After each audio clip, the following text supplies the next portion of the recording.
Welcome back to the GTN show. Unfortunately, we are having to flip the script again today due to the incredibly sad incident from this weekend's Ironman Hamburg. Yeah, the event doubled as the Ironman European Champs for the men, and unfortunately, during the event, there was a head-on collision between an event motorbike and an amateur athlete. Now, at the time of filming this, on Monday afternoon, we don't have the names of those involved. Sadly, though, we can confirm that the motorbike driver did die on the sign, whilst the athlete and camera operator on the back of the motorbike are seriously injured. Yeah, well, this is, of course, a huge shock to the triathlon community, and we are deeply saddened to hear this news.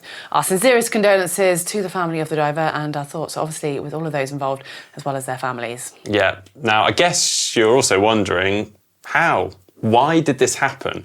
Well, this is, of course, a very sad topic to be discussing and unpicking at this time, but lives should not be lost during a triathlon. Now, I've got to admit, I watched the event, or at least tuned in at the beginning of the men jumping onto the bike, and I was actually really shocked even then at the amount of motorbikes surrounding that lead group. Now, I didn't count at the time, but I've got to say it's probably around 12, around maybe half a dozen cyclists. And I actually saw Josh Amberger post saying there were potentially even 18 at points during the event. And honestly, that angered me at the time. Just a group of athletes with a motorcade around them versus a group without just isn't fair. So as a result, I just stopped watching, and I admit I didn't consider the safety aspect at the time, but I also saw Luke McKenzie commented similarly at the time as well. Yeah, well, what seemed to happen from what we could see from that live feed was that the lead group entered a relatively narrow section of road whilst passing age group athletes were heading in the other way. And it was at this point the motorbikes were having to ride on the line separating either side of the road as to allow the gap to the pro men. And then one of those motorbikes decided it needed to get past the line of the other motorbikes and so crossed over onto the other side of the road to pass them. And sadly, what we next see is the athlete and the bike it collided with flying across onto the other side of the road. Yeah, now Josh Amberger, who was one of the athletes in that group, witnessed the incident and actually had to say this on social media. Well, after discussing what he witnessed on the course, he goes on to say, "I expected the race to be neutralised, but it was not. I feel dirty and disgusted that we continued to race in these conditions.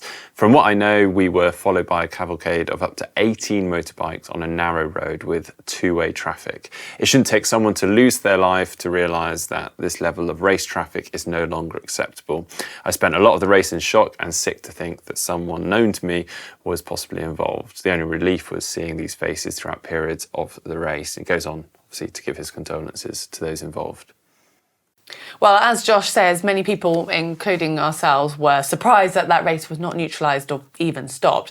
Instead, athletes actually had to jump off their bikes and walk around the scene before getting back on and carrying on. And to add to people's frustration, we understand that the comments regarding the incident were actually deleted from Ironman's live feed. Yeah, so I guess the big question then, why were there so many motorbikes on course around the athletes? Now, there will, of course, be draft busters, there will have been camera operators for that live feed that we were watching, and then you'll have had additional media taking photos for athletes, brands, but anything more than a few is honestly just a bit ridiculous. And sadly, this isn't the first time either. This is something that athletes have been petitioning to change for a very long time, and not just in Ironman events, to be clear, all events. And it should not have taken someone losing their life to cause this action. Yeah, well, a post from Laura Phillip actually saying how they, as athletes, have spoken to Felix at Challenge Roth, and Challenge Roth is now apparently going to have no extra media bikes on the course. So, hopefully things have already started to happen, but obviously a lot more needs to happen quite urgently. Yeah, I mean, let's even just look to cycling. I mean, the coverage we get from that is absolutely world class, and you do not see anywhere near as many motorbikes, or at least as many motorbikes in such a condensed and small space around the athletes. Yeah.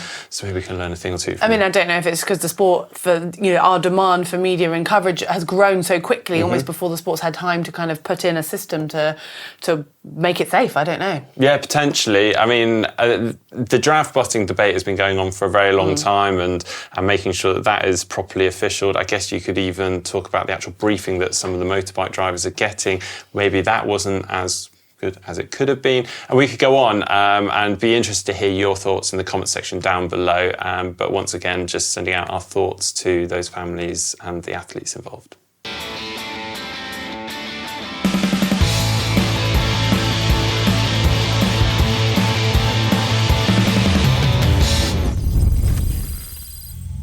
All right, On to Reacts now, where we take a look at what we spotted online. And there's not so much this week, but this one is a couple of days old, and you'll see why. It's from Alistair Brownlee saying why he wasn't going to be racing at Ironman Hamburg. And he's left us hanging a little bit, but he says, unfortunately, he won't be racing, entered the race to give himself an option, and he's been doing everything that he can to get ready and fit for the European Open, but just isn't quite there in time. I mean, he's done a lot of other racing and not that much running, if you look at it closely. And there's rumours that he might be trying to still fit in an Ironman this month, so that could be Austria, could be Nice. Well, we're kept hanging at the moment. Yeah, I mean, I know I'm biased, but God, it's quite impressive what he did even in the PTO European Open, considering he hasn't really been running. I mean, yeah, obviously we were hoping to see a big showdown between Jan, Alistair and maybe even Max Newman at the Ironman this weekend, but sadly we didn't. Anyway, moving on, Magnus Ditlev has been prepping pretty hard for Challenge Roth. He's actually out there doing some VO2 testing with the VO2 Max Master out on course. And yeah, just look, I mean, he's just taking everything to the next level, isn't he? That's always exciting to see, and it'll be exciting to see what results he produces next. We've also just spotted a new world record, and they don't happen that often in track and field. This one's for the women's 1,500 metres, and it was posted by Faith Kipyegon with a time of 3:49.11. Now, it's just waiting ratification, but the previous record was last set in 2015, and she's gone almost a second faster than that, which over that distance is incredible. That is shifting, isn't it? It's so impressive. Another fast run, Emma Pallant-Brown, who has been so busy the last couple of months. She did the Two Oceans run event in South Africa recently. Then she had the World Duathlon Champs, the PTO European Open, the 70.3 Aix-en-Provence, and now she's just raced another half marathon out in South Africa and posted a PB time of 1:11.32. Very, very impressive, isn't it? It is, yeah. She said she wanted to beat her PB, but she thought was around a 1:12, so she'd be happy with the 1:11-ish. So I imagine she's very happy. I would be if I could run that fast. Well, now on with the Tri news, and as we documented in previous GTN shows, Sean Conway is attempting to set a new world record for the most iron distance triathlons in consecutive days, and he's attempting to accomplish 102 of those. In fact, he's actually picked up his pace a little bit, and actually day 57 was his fastest day so far, and even his fastest run. I mean, is that the training effect? I mean, yeah, so that fitness is coming through now. You keep going there. Who knows? I mean, by the time this comes out, he's going to be well on his way through day 59 and just absolutely smashing it. But do stay tuned with what we've got to come, because we're hopefully going to be going along and joining him and getting some behind-the-scenes shots. But you guys can also go and support Sean or even join in. He's going from Mold Leisure Centre every morning. He's in the pool at 5 a.m. and actually out on the bike at around 6:30. Or you could head to the sort of main support centre over on Ferry Lane in Chester, which the team are using as a base if you want to go and give him that moral support, which I'm sure he'd appreciate at this stage. Yeah, definitely. God, it'd be embarrassing if we get dropped on the bike, wouldn't it, if we joined him? Better start training now. Moving on, and another insane challenge here. This is the 10 iron... I don't even know what they call it, the Deca Ironman world record. Probably should have done my research, but the event was taking place in Brazil, and the new world record was set for this 10 iron distance triathlons in one go. That was set by Robert Karas, a Polish athlete, beating the previous world record by nearly 18 and a half hours. So it took Robert 164 hours, 14 minutes and 2 seconds. In doing so, he had to swim 38 kilometres, cycle 1,800 kilometres and run 422 kilometres, a total distance of 2,260 kilometres. Yeah. Ouch. I have no incentive to. I'm just impressed with all these people, and I would like to say I'm inspired. I'm inspired by them, but not to do something like them. On to What the Tech, Mark's favourite section. First up, we have an announcement from the athleisure brand Lululemon, who last year dipped their toe into running shoes, specifically women's running shoes, with the Blissfeel sneaker. And now they have just announced that they are releasing a trail version of that shoe, which is quite exciting to see. They say that their shoes are designed for women first, even though they do men's clothing, but at the moment it's purely women's stuff. They use data from 1 million volumetric foot scans and 4 years of research. research so that they've got a better fit and feel for the female foot. I've never actually tried them, but I'm curious as to how they're different. They look cool, as does all Lululemon's kit. So yeah, fun to see them in the trail running as well. Very cool. We also have a couple of exciting bike leaks, not quite releases. They've been spotted out in the wild. First, actually, for those gravel folk out there, was spotted at the Unbound Gravel event this weekend. Obviously, a huge event. It's kind of like the world champs of gravel. So this has been spotted with Carolyn Schiff and Tiffany Cromwell, who are Canyon riders on this Canyon Grail. It hasn't been officially announced as to what bike it is, but I mean, it's kind of obvious. So currently, Canyon have their Canyon Grail and their Grizzle in the lineup. So the Grail was released in 2018, the Grizzle in 2021, I believe. The Grail had that kind of double handlebar, kind of weird setup, and it was quite early on in the gravel days. And then that Grizzle came along, which is sort of the bike that you could load everything onto. A bit more robust. And now, obviously, gravel's just become so racy now. So they've tried to accommodate for that. So you've now got this completely different cockpit on the Grail. But yeah, stay tuned. It does look really exciting. Obviously, they did incredibly well. It's quite hard to spot all the differences, isn't it, behind all that mud? Another bike, and totally the opposite end of the scale, and these come from BMC. So BMC last year linked up with Red Bull and trying to bring some F1 expertise into the cycling or bike design. Now, we actually featured this last year. This was with Patrick Nilsson's BMC TT bike that he rode at the Ironman World Championships in St George, and it was quite a wild looking bike, and they said at the time they are trying to create the world's fastest bike, and it was cool. But then it sort of went quiet, and we thought maybe that was it, a one and done, kind of dip the toe in, and there we go. But then actually, last month, there was a prototype TT bike that was spotted at the Tour of Romandie Prologue, which looked really cool. And now, at the Criterium du Dauphiné, the AG2R team was spotted with a prototype on the top of their roofs that kind of looked like a time machine, but we're obviously going to have to wait to find out more about that. It had a seriously deep head tube and some really kind of wide stance fork legs to it. But yeah, pretty cool. And as I say, like, nice to see that whole collaboration wasn't a just one and done. They really are trying to pursue something fast and pretty special. Yeah, so some new bikes coming soon. We've also just spotted, obviously, Jan racing at Ironman Hamburg over the weekend with an interesting fairing stroke bottle cage holder behind his saddle and the new unreleased Ergon saddle. Yeah, they're getting quite creative, aren't they, now? Now, he could argue that he's bringing that bottle up a bit closer so it's easier for him to grab, but as you say, it is rather fairing-esque, isn't it? So, clever.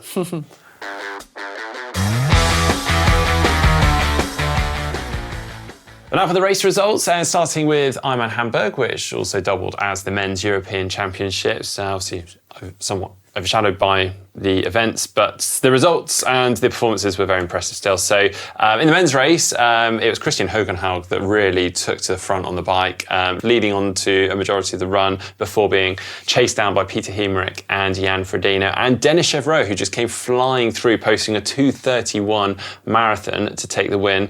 Peter Hemerick took second, third was Christian Hogenhaug, and Jan Frodeno sadly just started to slip towards the end and fade and slip down to fourth, so off the podium, and Jesper Svensson in fifth.